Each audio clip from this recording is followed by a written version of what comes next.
your book makes very powerful point in that we have misclassified Islam. Absolutely. And we have to classify it properly. Yes. And our authorities are terrified to do that. Let me hand it over to you. Okay, this came to me because of my experience, doing social work and then later working with the disabled, and I have administered an enormous number of different acts in my life. Not, and I've written briefing notes. I understand how this all goes together very well. I understand legislation extremely well. And in fact, when I was doing social services in British Columbia, I was the court worker. So I had to go to court every single week and represent whatever had happened in the office that week. It didn't have to be what I had done. It could be what somebody else did. But I was the one who had to prepare all the evidence, which doesn't make me any kind of a lawyer at all. But I was only in my 20s, and that sort of thing stays with you.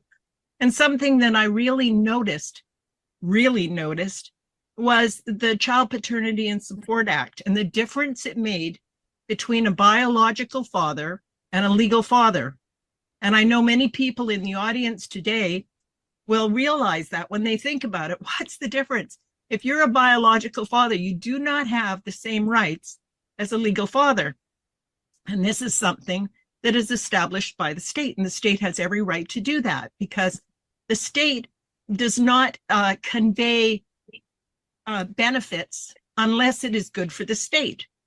There's no reason for the state to grant anyone anything unless it is also going to be good for the state, any privileges I'm speaking about. So what I realized was that we could do the same thing. We had to do the same thing with Islam, because back when the founding fathers, established the Constitution, they never put in a definition of religion. Well, it's very difficult to define religion. And in the same way now, last summer, there was a bill brought out, and I think it's absolutely wonderful what Randy Fine, I was listening to him yesterday, and he has conviction because he has knowledge, and it makes such a difference. He can speak out because he has that confidence, and that's what you need. But when he brought out that bill last summer, I wrote an article about it because there wasn't a definition of Sharia. There is absolutely no way that a Western civilization is going to be able to regulate something it cannot even recognize. Sharia does not wear a sign. Even, saying your prayers 5 times a day is part of Sharia. They're indivisible. So you can't say, well, we're not going to have Sharia. Someone wrote an article at that time in Florida and saying there's no Sharia in Florida, so why are we doing this? That is how incredibly ignorant we are.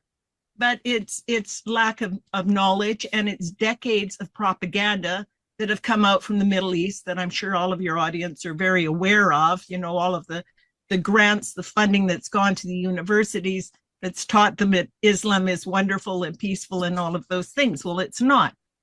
But what my book does, well, first, all right, I was trying to reach politicians privately. I was writing to them because it all made sense to me how we could easily do this with some simple legislation. And that is that you don't define religion, but what you do is you establish a threshold. So you have to meet that threshold. So like when you go to university, you have to pass some certain exams or you don't get in. You don't get that privilege. And the same thing has to be done with belief systems, or in France with laïcité, with organizations, that it meets a certain threshold. And that threshold needs to be established so that it's consistent with the Universal Declaration of Human Rights is one possibility, or with your Constitution.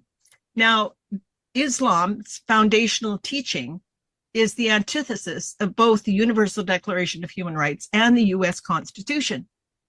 So if you establish a threshold that says you need to be consistent with it, and you have all belief systems have to pass the same thing, okay? So it's fair to all.